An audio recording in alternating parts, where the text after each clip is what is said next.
I'm so sorry. It's going to be okay. We have to try. Rina membetulkan letak hijabnya yang sedikit miring. Keringat dingin membasahi pelipisnya. Bukan karena Terminal 3 Bandara Soekarno-Hatta yang panas, justru sebaliknya, pendingin ruangan bekerja dengan sangat baik, tetapi karena debaran di dadanya. Ini adalah hari penentuan. Hari di mana ia, seorang wanita dari desa kecil di kaki Gunung Salak, akan terbang ribuan kilometer ke negeri matahari terbit. Ia akan menjadi tenaga kerja Indonesia, TKI, atau lebih halusnya, seorang caregiver, perawat lansia, di sebuah panti di Tokyo. Di tangannya, tergenggam erat sebuah paspor hijau dan tiket pesawat Japan Airlines. Di sebelahnya, sebuah koper besar berwarna biru tua berisi pakaian, beberapa potong batik untuk oleh-oleh, dan foto keluarganya yang sudah dilaminating. Namun, bukan itu yang membuatnya gugup. Yang membuatnya gugup adalah kotak pendingin kecil berwarna putih yang diletakkannya dengan hati-hati di atas troli dorong, di bawah tas jinjingnya. Kotak itu adalah amanah. Ingat, enduk, suara ibunya terngiang di telinganya. Kerja yang benar. Jangan lupakan salat. Ibu sama adekmu nunggu kabarmu di rumah. Rina tersenyum getir. Rumah. Mereka nyaris disita bank. Utang almarhum bapaknya dari rentenir menumpuk. Dan Rina adalah satu-satunya harapan. Biaya untuk menjadi TKI ini saja didapat dari menjual satu-satunya petak sawah warisan yang tersisa. Ia melihat sekeliling. Wajah-wajah optimis dan wajah-wajah cemas bercampur aduk di ruang tunggu keberangkatan internasional. Ada rombongan turis yang tertawa lepas. Ada keluarga yang menangis haru melepas kerabatnya. Rina merasa sendirian di tengah keramaian. Ia memandangi layar besar yang menunjukkan status penerbangannya. JAL 726, Jakarta ke Narita, tepat waktu. Keberangkatan ini bukan hanya soal uang. Tentu, ia membutuhkan gaji di Jepang untuk melunasi utang dan menyekolahkan adiknya. Tapi ini juga soal pembuktian. Pembuktian bahwa ia bisa mandiri, bahwa ia, anak perempuan yang sering diremehkan, bisa mengangkat derajat keluarganya. Ia menarik napas dalam. Di tengah lamunannya, seorang wanita parubaya yang tampak kaya, didampingi seorang pria berjas, menghampirinya tepat sebelum ia masuk ke pemeriksaan imigrasi. "Mbak Rina, kan?" tanya wanita itu dengan nada mendesak. Rina mengangguk kaget. Ia adalah wanita yang ditemuinya di agen penyalur. Wanita yang menitipkan kotak pendingin kecil itu. "Tolong, Mbak, sekali lagi saya titip," katanya sambil memegang tangan Rina. Ini nyawa cucu saya. Di Tokyo sedang menunggu. Pastikan suhunya tetap terjaga. Jangan sampai terbuka. Baterai pendinginnya tahan 12 jam. Cukup sampai Narita. Di sana nanti akan ada yang jemput. Namanya Tuan Tanaka. Rina mengangguk kaku. Ia tahu apa isinya. Bukan organ, tapi sesuatu yang tak kalah penting. Kantong-kantong sumsum tulang belakang yang langka. Untuk seorang anak lelaki bernama Kenichi, yang menderita leukemia langka.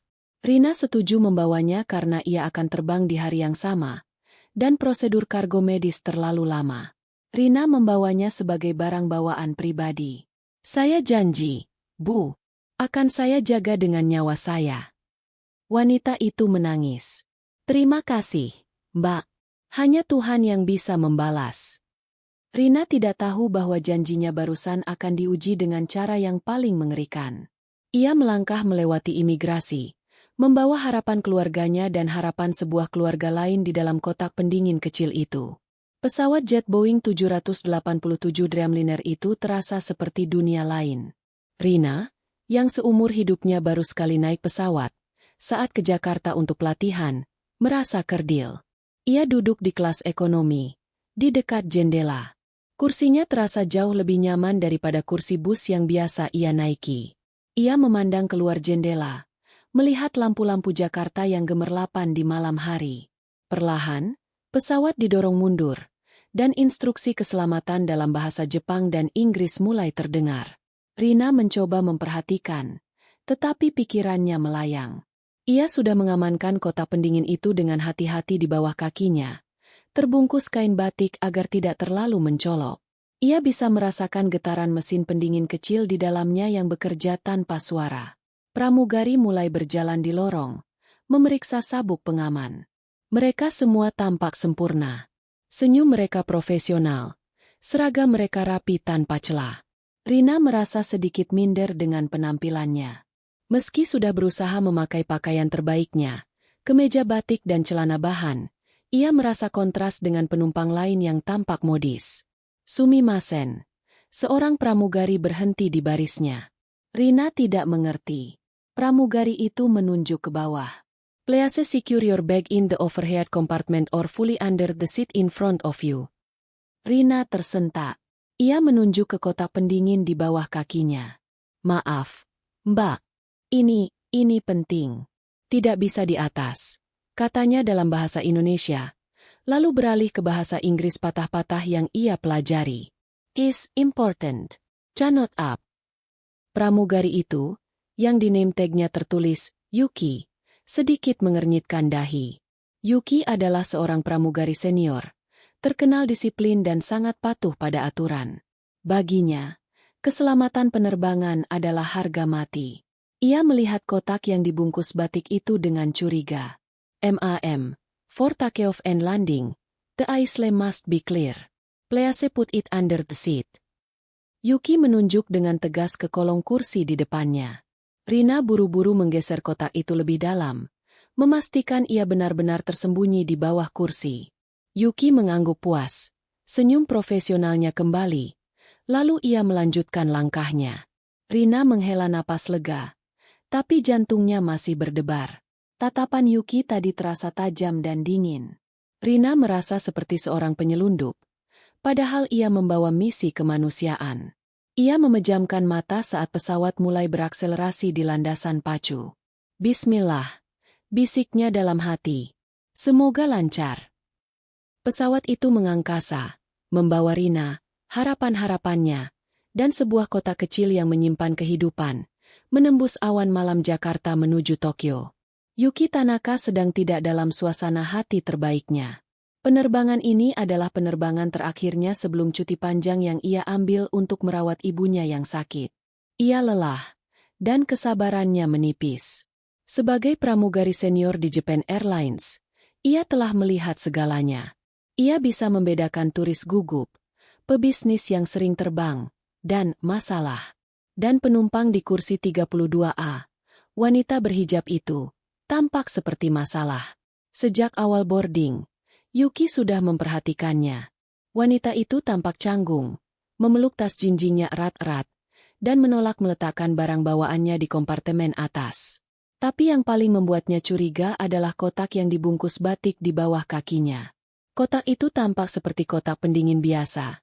Tapi mengapa harus dibungkus kain? Yuki adalah seorang profesional. Curiga adalah bagian dari pekerjaannya. Ia dilatih untuk mewaspadai ancaman terorisme, perdagangan manusia, dan penyelundupan barang terlarang. Wanita dari Indonesia itu, ia mengecek manifest penumpang, namanya Rina, cocok dengan beberapa profil kegugupan. Saat layanan makan malam dimulai, Yuki mendorong troli bersama rekannya. Rina memesan makanan halal, yang sudah tercatat. Saat Yuki menyerahkan nampan, ia sengaja melihat ke bawah. Kotak itu masih di sana. Rina tampak pucat. Are you okay, MAM? Tanya Yuki dengan nada datar yang ia usahakan ramah. You look pale. Rina kaget. Yes. Okay. Hanya sedikit mual. Jawab Rina. Sebenarnya, ia tidak mual karena turbulensi. Ia mual karena cemas. Ia terus mengecek getaran di kotak itu. Apakah baterainya masih bekerja? Apakah suhunya masih dingin? Yuki tidak percaya. Ia melihat Rina tidak menyentuh makanannya sama sekali, hanya meminum air putih. Matanya terus melirik ke bawah, ke arah kotak itu. Seolah-olah kotak itu berisi sesuatu yang hidup, atau sesuatu yang berbahaya. Bagi Rina, ini adalah perjalanan 7 jam yang menegangkan. Setiap kali ada turbulensi kecil, ia tersentak, takut kotaknya terguncang. Ia mencoba tidur, tapi tidak bisa. Ia membaca doa berulang kali. Ia merasa semua mata di kabin tertuju padanya, terutama mata tajam pramugari bernama Yuki itu. Bagi Yuki, ini adalah prosedur standar. Ia mencatat perilaku penumpang 32A dalam laporannya di tablet. Gugup, defensif terhadap barang bawaan di bawah kursi, menolak makan, tampak pucat. Ini adalah tanda-tanda yang harus ia eskalasi. Pikirannya melayang pada ibunya. Ibunya juga sedang sakit parah, menunggu transplantasi di rumah sakit yang sama di Tokyo. Ironi itu luput dari perhatian Yuki saat itu. Ia hanya fokus pada tugasnya, menjaga keamanan kabin ini. Dan di matanya, Rina adalah potensi ancaman. Sebuah ancaman yang harus ia netralisir sebelum mendarat di Narita. Sekitar 4 jam setelah penerbangan, di suatu tempat di atas laut Filipina, Rina merasakan sesuatu yang salah. Getaran halus dari kotak pendingin di bawah kakinya berhenti. Jantung Rina serasa berhenti berdetak. Ia membungkuk, menyingkap kain batik yang menutupi kotak itu. Lampu indikator kecil di sisi kotak, yang seharusnya berwarna hijau stabil, kini berkedip merah redup. Baterainya gagal. Suhu di dalam pasti mulai naik. Panik menjalari Rina. Ia tidak tahu apa yang harus dilakukan. Ini adalah sumsum tulang belakang. Benda ini sangat sensitif terhadap suhu. Jika rusak, nyawa seorang anak taruhannya. Ia ingat pesan wanita di bandara. Baterainya tahan 12 jam. Tapi jelas ada yang tidak beres. Tanpa pikir panjang, Rina melepaskan sabuk pengamannya. Tanda sabuk pengaman sedang menyala karena ada sedikit turbulensi. Ia meraih kotak itu, menariknya ke pangkuannya. Ia harus menemukan sumber listrik. Ia melihat ada colokan USB di layar di depannya, tapi kotak ini menggunakan colokan daya DC khusus, seperti adaptor laptop. Ia menekan tombol panggil pramugari. Detik terasa seperti menit. Tidak ada yang datang. Mungkin karena turbulensi, mereka duduk di kursi mereka. Rina semakin panik. Ia tidak bisa menunggu. Ia bangkit berdiri, memegang kotak itu erat-erat. Ia harus ke gali, dapur pesawat. Mungkin di sana ada colokan listrik. Saat itulah Yuki melihatnya. "MAM. Sit down. The seatbelt sign is on." Teriak Yuki dari ujung lorong. Rina berbalik.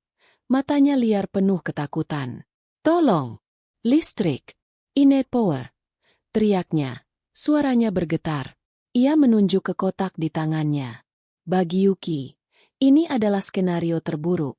Seorang penumpang gugup, mengabaikan tanda sabuk pengaman saat turbulensi, berdiri di lorong, memegang kotak, misterius, dan berteriak, "I need power."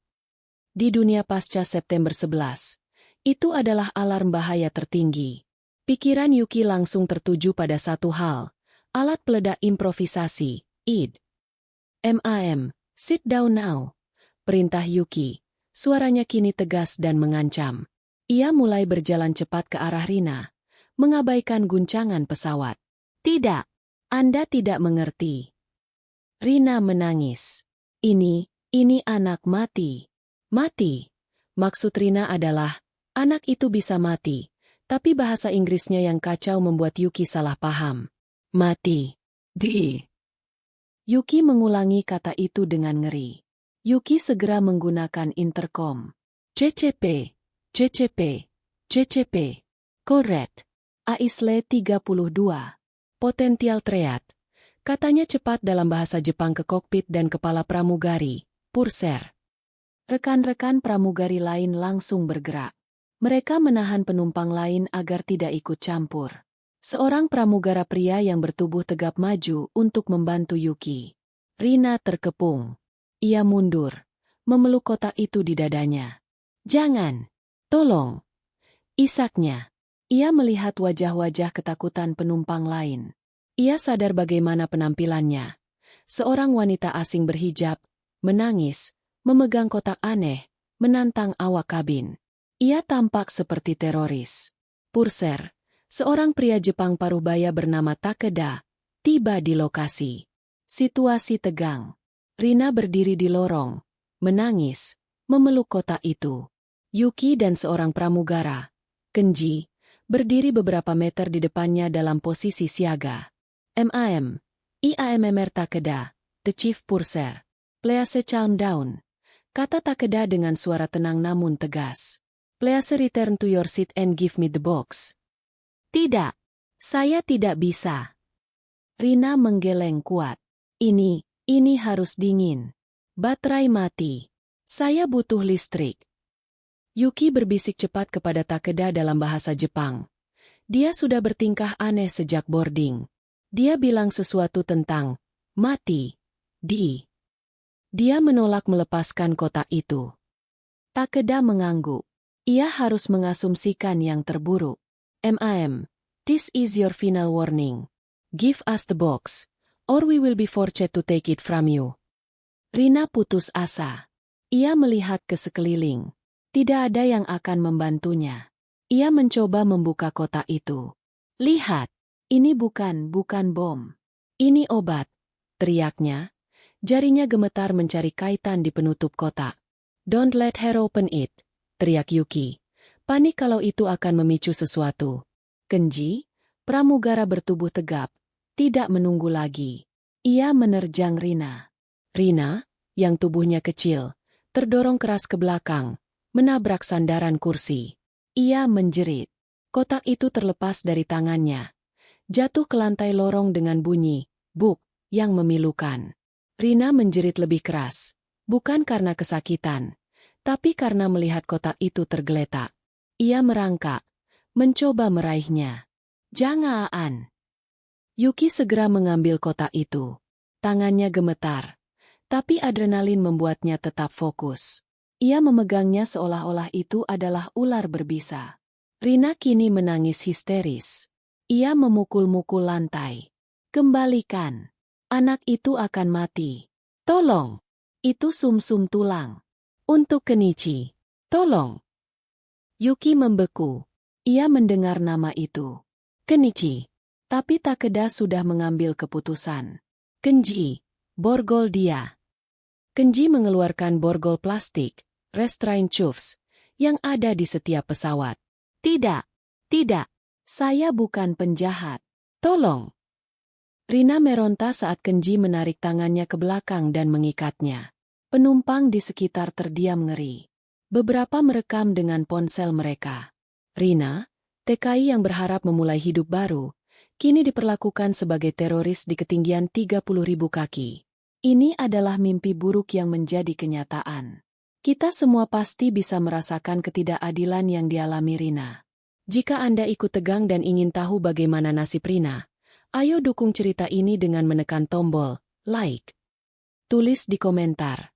Apa yang Anda rasakan saat Kenji memborgol Rina? Apakah Anda setuju dengan tindakan awak kabin? Mari kita diskusikan sambil lanjut ke bab berikutnya. Di kokpit, Kapten Harada mendengarkan laporan Takeda dengan kening berkerut. Seorang penumpang tidak kooperatif, berpotensi mengancam, dan sudah kami amankan, Kapten. Kami tidak tahu isi kotaknya. Yuki-san mencurigai itu mungkin id. Kapten Harada adalah seorang veteran. Ia tidak mau mengambil risiko. Berapa bandara terdekat yang bisa didarati? Kopilotnya mengecek. Naha, Okinawa, Kapten. Sekitar 45 menit lagi. Lakukan, kata Kapten Harada tegas. Beritahu Naha kita akan melakukan pendaratan darurat. Penumpang mengancam. Potensi terorisme. Minta polisi dan tim penjinak bom siaga di landasan. Kapten menyalakan pengeras suara. Para penumpang yang terhormat. Ini Kapten Harada berbicara. Karena adanya insiden keamanan di dalam kabin, kami terpaksa mengalihkan penerbangan ini dan mendarat darurat di Bandara Naha, Okinawa. Kami mohon maaf atas ketidaknyamanan ini. Tetap tenang dan ikuti arahan awak kabin. Pengumuman itu bagaikan vonis mati bagi Rina. Okinawa? Pendaratan darurat? Itu berarti penundaan berjam-jam. Sumsum tulang itu tidak akan bertahan. Ia gagal. Nyawa Kenichi ada di tangannya. Dan ia gagal. Ia duduk di kursinya, dengan tangan terborgol di belakang. Air matanya sudah kering, menyisakan tatapan kosong. Yuki berdiri mengawasinya dari gali. Ia memegang kotak pendingin itu. Takeda telah menempelkan stiker, "Do not touch," dan menyimpannya di lemari yang aman, jauh dari penumpang, sesuai prosedur. Yuki merasa sedikit lega karena ancaman itu sudah diatasi. Tapi ada sesuatu yang mengganjal. Nama, Kenichi, yang diteriakkan wanita itu. Nama itu sangat umum di Jepang. Tapi, Rina menatap Yuki. Matanya yang merah dan sembab memancarkan kebencian dan keputusasaan yang begitu dalam hingga Yuki harus membuang muka. Untuk pertama kalinya malam itu, Yuki merasa ragu. Apakah ia baru saja menyelamatkan pesawat? Atau ia baru saja membuat kesalahan terbesar dalam hidupnya? Pesawat mendarat mulus di Bandara Naha. Di luar jendela, Rina bisa melihat pemandangan yang surreal. Puluhan mobil polisi, ambulans, dan truk pemadam kebakaran dengan lampu biru merah berkedip-kedip, mengelilingi pesawat mereka seolah-olah itu adalah zona perang. Tetap duduk di kursi Anda. Jangan mengaktifkan ponsel. Jangan mengambil gambar. Suara Takeda terdengar tegas lewat pengeras suara. Rina tidak peduli. Ia hanya menatap nanar keluar. Okinawa. Sejauh apa ini dari Tokyo? 2 jam terbang? 3 jam? Ditambah interogasi ini. Habislah sudah. Pintu pesawat terbuka. Yang masuk pertama bukan penumpang, tapi 4 petugas polisi Bandara Okinawa yang berseragam lengkap, memakai helm dan rompi anti peluru. Takeda menunjuk ke arah Rina. Orang ini. Rina tidak melawan ketika mereka melepas borgol plastik dan menggantinya dengan borgol besi yang dingin. Ia diperlakukan kasar, ditarik dari kursinya. Saat mereka menariknya ke lorong, ia melewati Yuki yang berdiri di dekat pintu. Rina berhenti sejenak. Ia menatap mata Yuki. "Anda salah," bisik Rina dalam bahasa Indonesia. "Tahu wanita itu tak akan mengerti. Anda salah besar." Lalu ia beralih ke bahasa Inggris yang terbata-bata, cukup keras untuk didengar Yuki. "Kenichi. Tanaka. Rumah sakit pusat Tokyo. Anda membunuhnya." Yuki tertegun. Tanaka? Seperti namanya? Rumah sakit pusat Tokyo? Itu adalah rumah sakit tempat ibunya dirawat. Rina ditarik paksa keluar dari pesawat. Ia adalah satu-satunya penumpang yang diturunkan. Pintu pesawat ditutup di belakangnya. Di landasan, tim penjinak bom sudah menunggu, mendekati pesawat untuk mengambil kotak pendingin itu. Yuki bersandar di dinding gali. Kakinya lemas. Kenichi Tanaka. Rumah sakit pusat Tokyo. Ia buru-buru mengambil tabletnya, mengabaikan Takeda yang sedang sibuk berkoordinasi. Ia butuh sinyal internet. Segera setelah ponsel diizinkan, ia mengabaikan prosedur dan menyalakan data selulernya. Ia mencari nama, Kenichi Tanaka, dan leukemia Tokyo. Apa yang ia temukan membuat darahnya serasa membeku. Di dalam sebuah ruangan interogasi yang steril dan dingin di Bandara Naha, Rina duduk membeku. Seorang penerjemah bahasa Indonesia yang tampak gugup duduk di seberangnya, diapit oleh 2 detektif Jepang yang berwajah keras. "Siapa Anda? Siapa yang menyuruh Anda membawa kotak itu?" tanya detektif itu dalam bahasa Jepang, yang langsung diterjemahkan. "Saya Rina."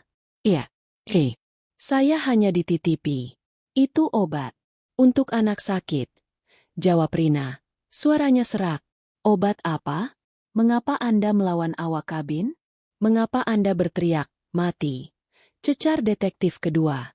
Rina mencoba menjelaskan. Tentang baterai yang mati, tentang sumsum tulang, tentang Kenichi. Tapi ceritanya terdengar tidak masuk akal di telinga mereka. Seorang TKI dari desa membawa sumsum tulang langka dalam penerbangan komersial. Dibungkus batik? "Kami sudah menghubungi agen Anda di Jakarta," kata detektif pertama. "Mereka bilang mereka tidak tahu apa-apa soal kotak medis. Mereka hanya tahu Anda berangkat bekerja." Rina lemas. Tentu saja. Ini adalah titipan pribadi antara dia dan keluarga pasien.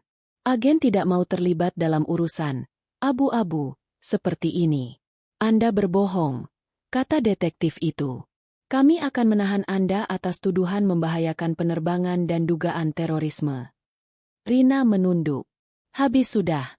Impiannya ke Jepang, Harapan keluarganya semua hancur di ruang interogasi ini. Ia akan dipenjara di negeri orang. Cerita Rina sepertinya sudah tamat di sini.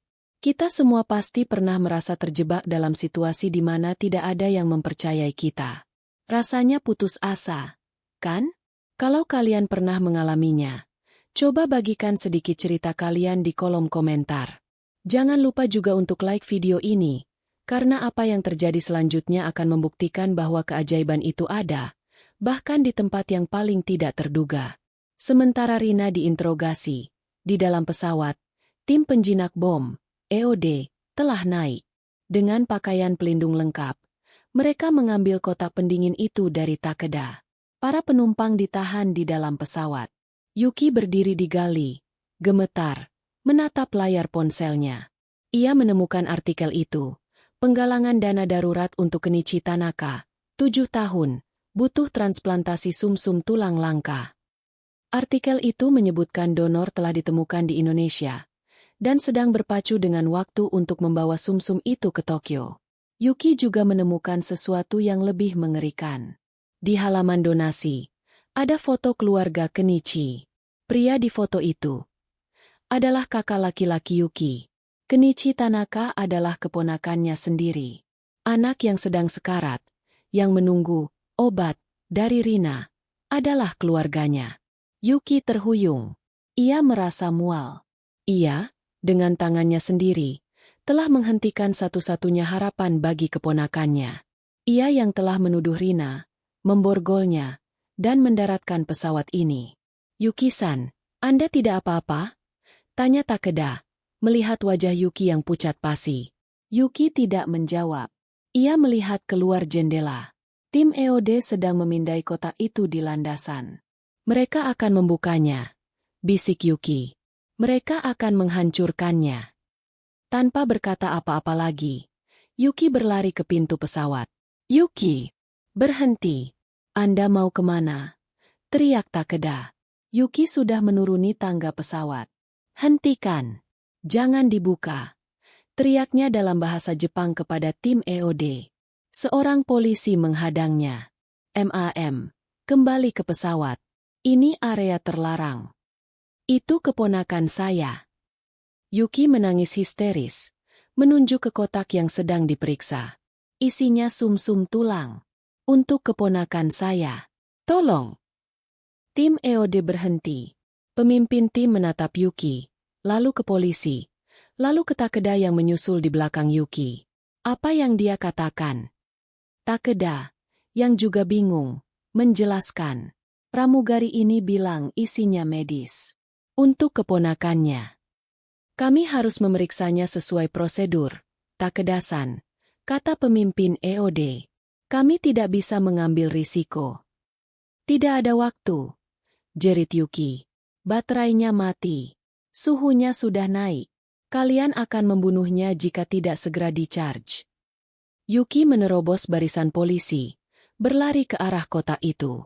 Ia tidak peduli lagi dengan karirnya, dengan prosedur. Ia jatuh berlutut di depan pemimpin EOD. Tolong, percaya padaku. Itu bukan bom. Itu harapan. Namanya Kenichi Tanaka. Rumah Sakit Pusat Tokyo. Telepon mereka sekarang. Tepat saat itu, ponsel pemimpin EOD berdering. Panggilan dari kantor polisi bandara. Apa? Tahanan itu? Ia menatap Yuki. Kami baru dapat konfirmasi.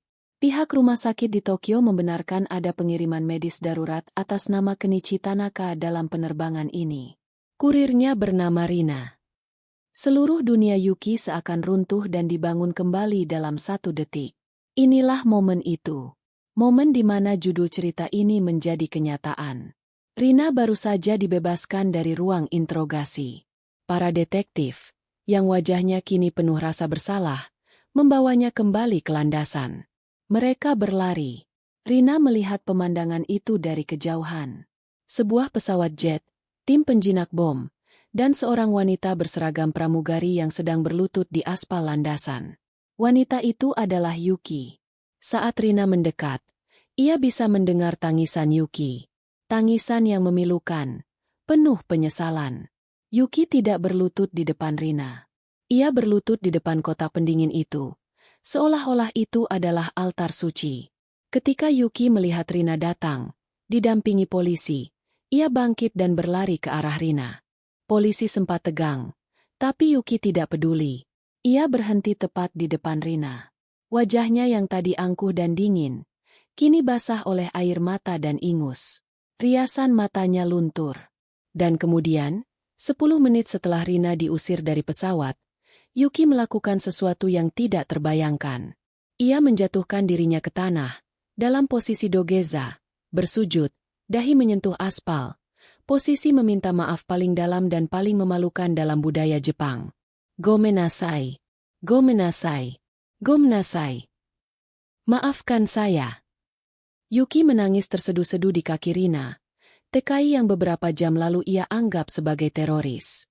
Rina berdiri terpaku. Di depannya, seorang pramugari Jepang yang sombong, yang telah memborgolnya dan membuatnya diusir dari pesawat, kini bersujud di kakinya di tengah landasan pacu. Polisi, tim EOD, Takeda, dan awak kabin lainnya menatap pemandangan itu dengan mulut ternganga. "Mbak, bangun," kata Rina pelan. "Masih syok." "Maafkan saya," isak Yuki dalam bahasa Jepang, yang langsung diterjemahkan oleh penerjemah yang ikut berlari. "Anak itu, Kenichi, dia keponakan saya. Saya tidak tahu. Saya hampir membunuh keluarga saya sendiri. Maafkan saya." Rina membungkuk, menarik bahu Yuki agar ia berdiri. "Bangun, Mbak. Jangan begini." Ketika Yuki berdiri, Rina bisa melihat kehancuran di matanya. Ini bukan lagi pramugari yang dingin. Ini adalah seorang wanita yang ketakutan. "Kotaknya," kata Rina panik, teringat pada misinya. "Listriknya." Sudah, kata pemimpin EOD, kini ikut panik. "Kami punya portable power unit. Berapa suhunya?" Rina segera berlari ke kotak itu, diikuti Yuki. Rina membuka penutupnya. Alarm suhu internal berbunyi. "Sudah di zona kuning, hampir merah. Cepat, colok," teriak Rina. Seorang petugas menyambungkan kabel daya. Lampu indikator di kotak berubah dari merah berkedip menjadi oranye, mengisi daya, dan pendingin internal kembali berdesir hidup. Rina memegangi kotak itu, memejamkan mata, dan berdoa. "Bismillah." Yuki berdiri di sebelahnya, gemetar hebat. Ia baru saja diusir dari pesawat oleh Rina. Dan 10 menit kemudian, ia berlutut, menangis, karena ia tahu kebenaran. Momen yang luar biasa. Momen di mana kesombongan runtuh oleh kebenaran. Pengampunan Rina dan penyesalan Yuki adalah inti dari cerita ini. Jika adegan ini juga membuat hati Anda bergetar, jangan ragu untuk subscribe ke channel ini. Kami berjanji akan menyajikan lebih banyak cerita yang menyentuh hati seperti ini. Mari kita lihat bagaimana mereka berdua mengatasi situasi ini bersama. Kapten Harada turun dari kokpit. Ia telah mendengar semuanya lewat radio. Wajahnya pucat. Pendaratan darurat yang salah. Tuduhan terorisme yang salah.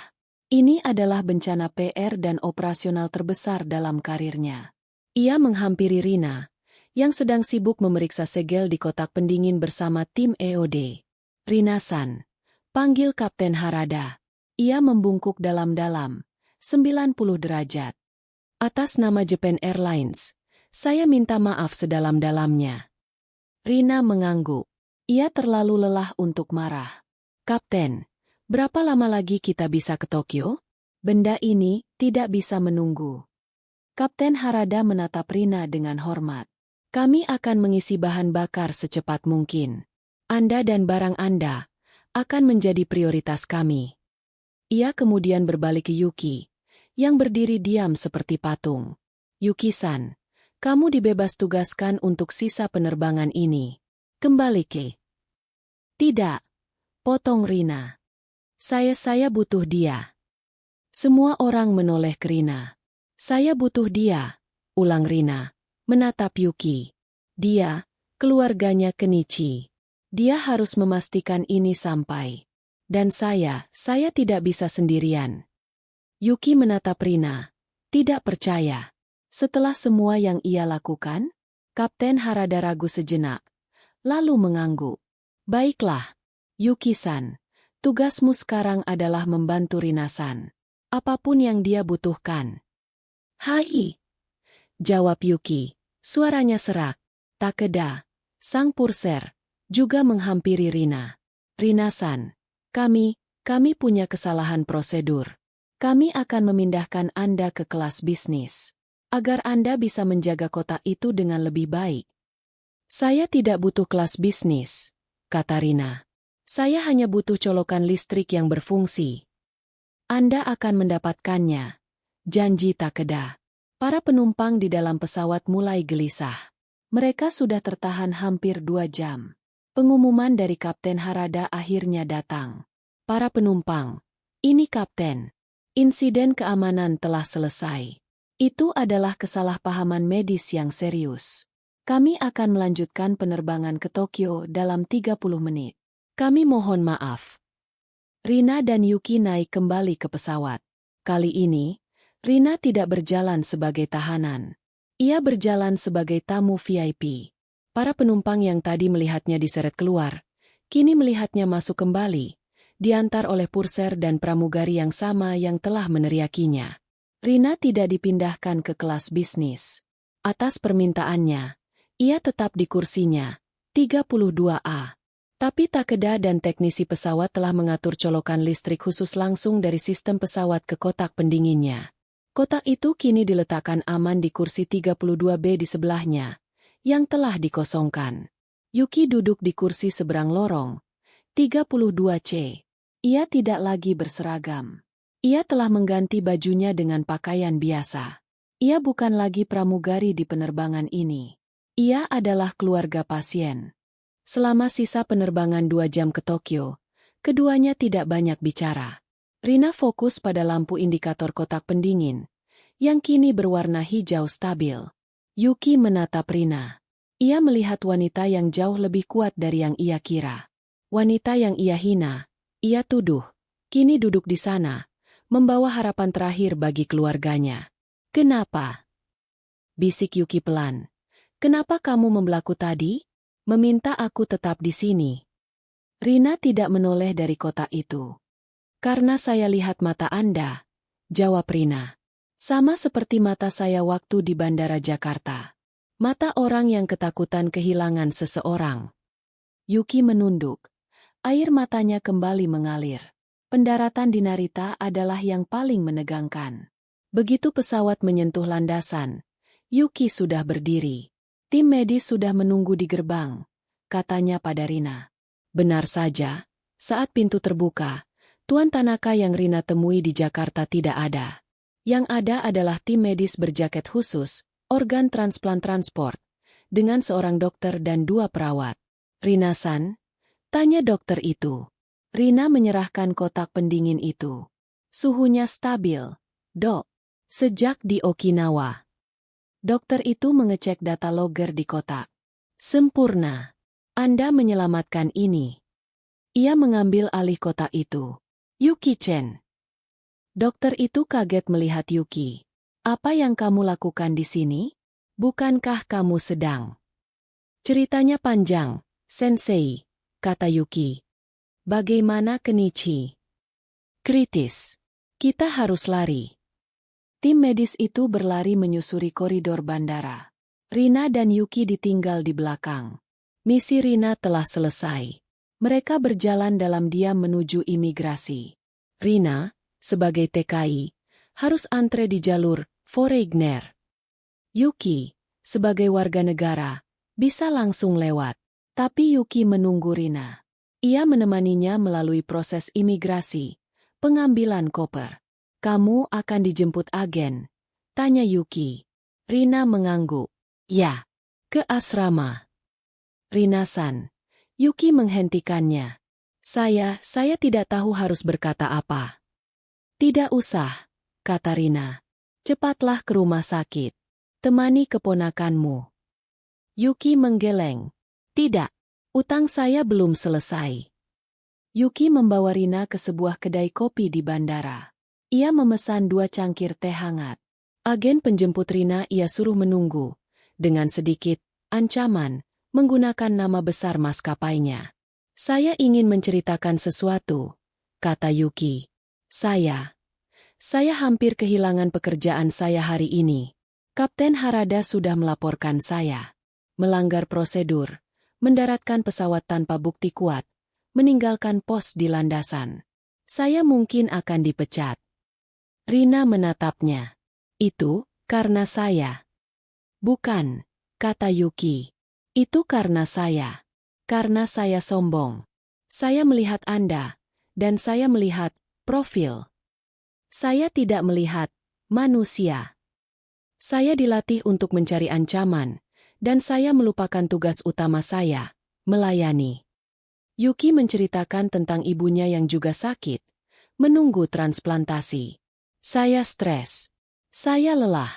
Dan saya melampiaskannya pada Anda, orang yang paling tidak pantas menerimanya.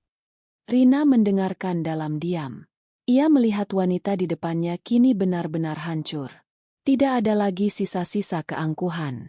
Di desa saya, kata Rina pelan. Kalau kita salah, kita minta maaf. Kalau kita dimaafkan, kita lanjut hidup. Mbak Yuki sudah minta maaf. Saya sudah maafkan. Sekarang, kita lanjut hidup.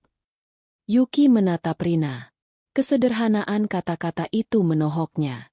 Kamu tidak membenci saya. Saya marah tadi. Aku Rina. Tapi marah tidak akan membuat utang ibu saya lunas. Marah tidak akan menyekolahkan adik saya. Saya harus bekerja. Dan Anda harus menemani keluarga Anda.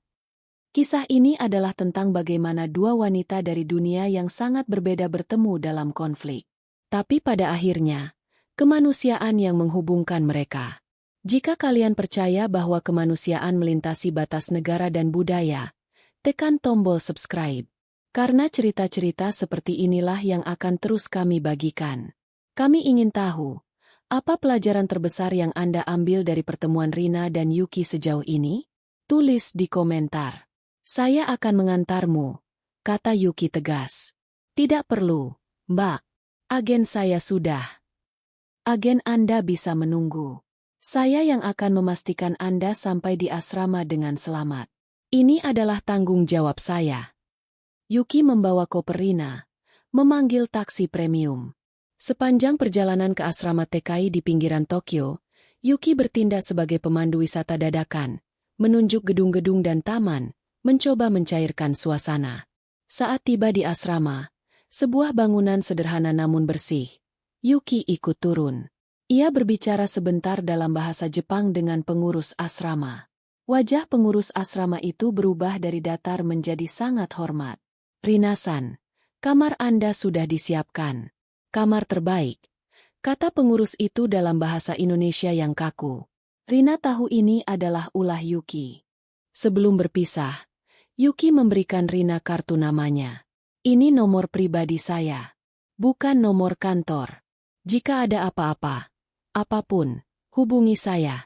Jika Anda kesulitan di tempat kerja, jika Anda rindu masakan Indonesia, jika Anda hanya ingin bicara, hubungi saya. Rina menerima kartu itu. Terima kasih, Yuki-san. Semoga Kenichi cepat sembuh. Yuki mengangguk. Air mata kembali menggenang. Dia punya peluang sekarang. Berkat kamu. Yuki membungkuk dalam-dalam sekali lagi. Kali ini bukan dogeza di aspal, tapi bungkukan hormat yang tulus. Rina masuk ke asramanya, memulai hidup barunya di Jepang. 2 hari kemudian, Rina mulai bekerja di panti jompo, Sakura Asri. Pekerjaannya berat. Mengganti popok lansia, memandikan mereka, menyuapi. Tapi Rina melakukannya dengan tulus. Ia ingat ibunya di rumah. Di hari ketiga, saat ia sedang istirahat makan siang, ponselnya bergetar. Nomor tidak dikenal. Moshi-moshi. Rina-san, ini Yuki. Jantung Rina berdebar. Yuki-san. Bagaimana? Bagaimana Kenichi? Terdengar isak tangis di seberang sana. Jantung Rina mencelos. Jangan-jangan. Operasinya berhasil. Teriak Yuki di sela tangis bahagianya. Transplantasinya berhasil. Kenichi merespons dengan baik. Dokter bilang dia akan sembuh. Rina-san, dia akan sembuh. Rina ikut menangis. Ia menangis lega di kantin panti jompo, membuat rekan-rekan kerjanya yang orang Jepang dan Filipina menatapnya bingung. Alhamdulillah. Alhamdulillah. Hanya itu yang bisa Rina ucapkan. Dokter bilang, lanjut Yuki, jika sumsum itu datang terlambat 30 menit saja, jika suhunya naik 1 derajat lagi, semuanya akan sia-sia. Pendaratan darurat di Okinawa itu justru menyelamatkan nyawanya. Karena di sana kota itu mendapat listrik tepat pada waktunya. Rina terdiam. Takdir bekerja dengan cara yang sangat aneh. Keluarga saya ingin bertemu Anda, kata Yuki. Kakak saya, istrinya mereka ingin berterima kasih. Akhir pekan itu, Rina dijemput oleh Yuki di asramanya. Kali ini, Yuki tidak sendirian. Ia bersama seorang pria yang tampak lelah namun bahagia. Rina-san, ini kakak saya, Taka-san. Ayahnya Kenichi, kata Yuki. Taka-san, yang tidak bisa berbahasa Inggris atau Indonesia, langsung membungkuk dalam-dalam. Arigatou gozaimasu. Hontou ni arigatou. Terima kasih. Sungguh terima kasih. Rina membalas bungkukan itu. Sama-sama, Tuan. Mereka membawa Rina ke rumah sakit pusat Tokyo. Di sebuah kamar isolasi, melalui kaca tebal, Rina melihatnya. Seorang anak laki-laki kurus, pucat, dengan rambut yang baru tumbuh tipis, sedang melambai ke arahnya. Itu Kenichi. Ibu Kenichi, istri Taka-san, memeluk Rina erat sambil menangis. Kamu adalah malaikat, katanya dalam bahasa Inggris yang fasih. Kamu malaikat penjaga kami. Rina hanya bisa tersenyum. Ia bukan malaikat.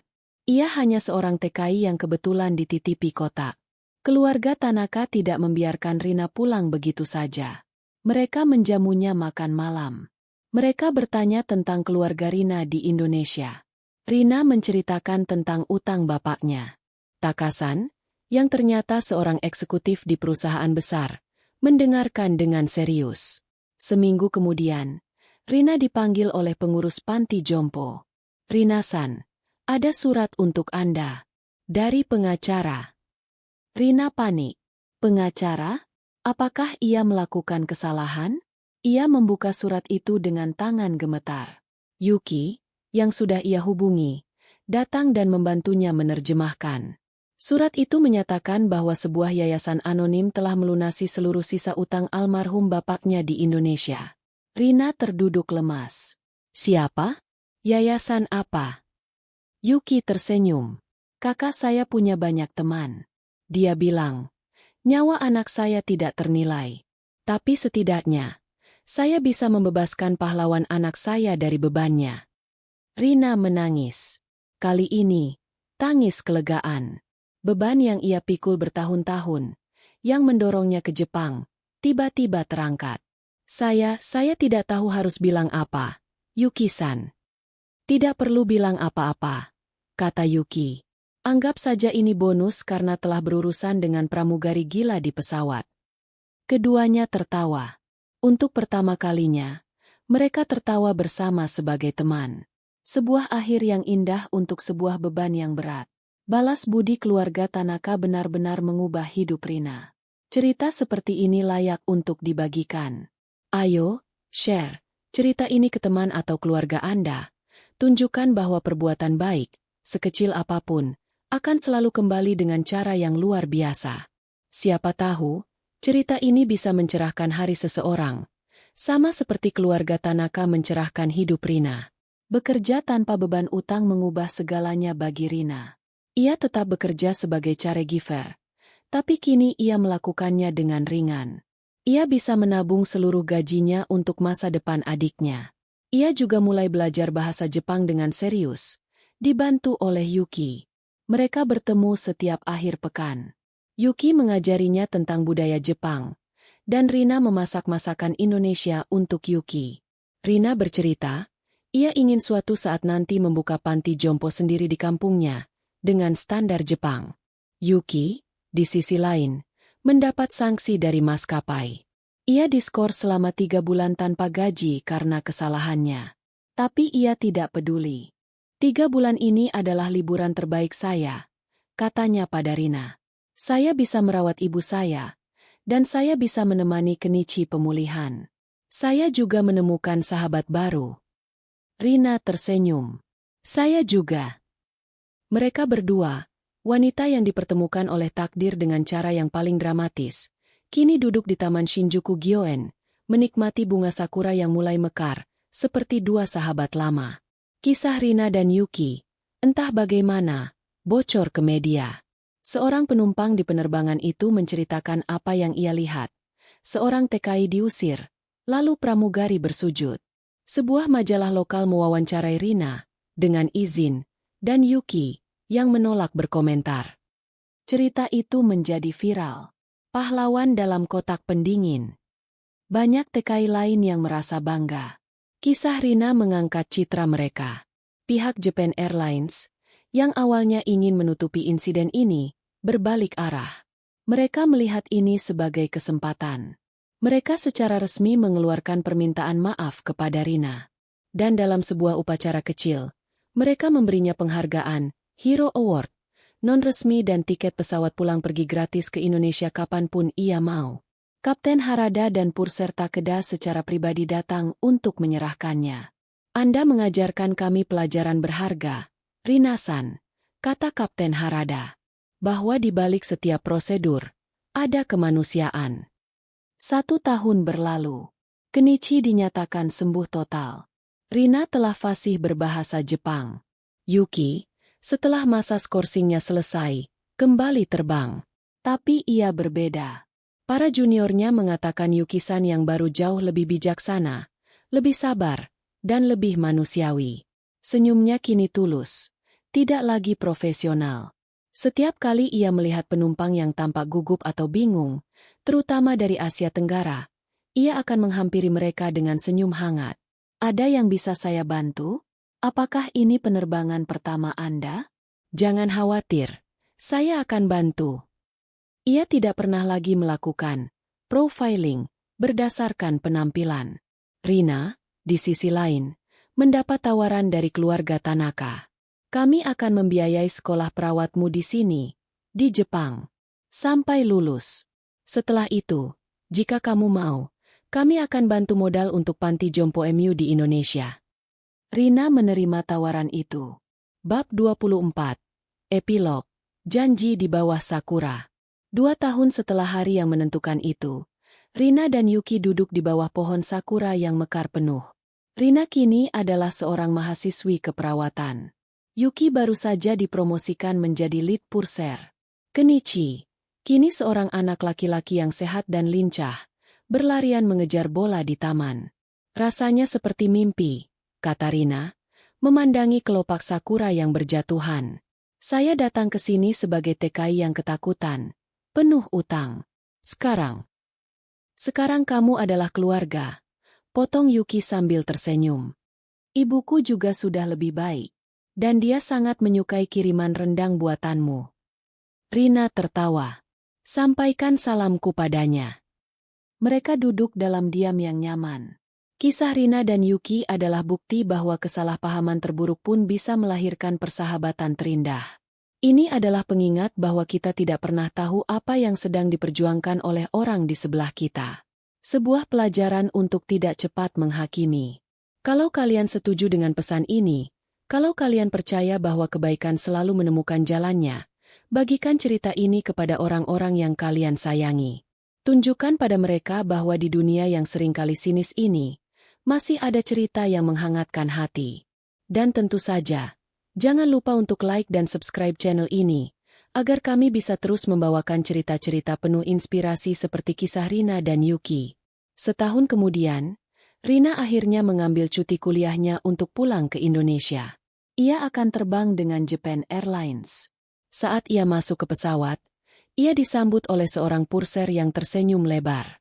Selamat datang di penerbangan JAL 725, Rina-san. Sebuah kehormatan bisa melayani Anda hari ini. Itu Yuki.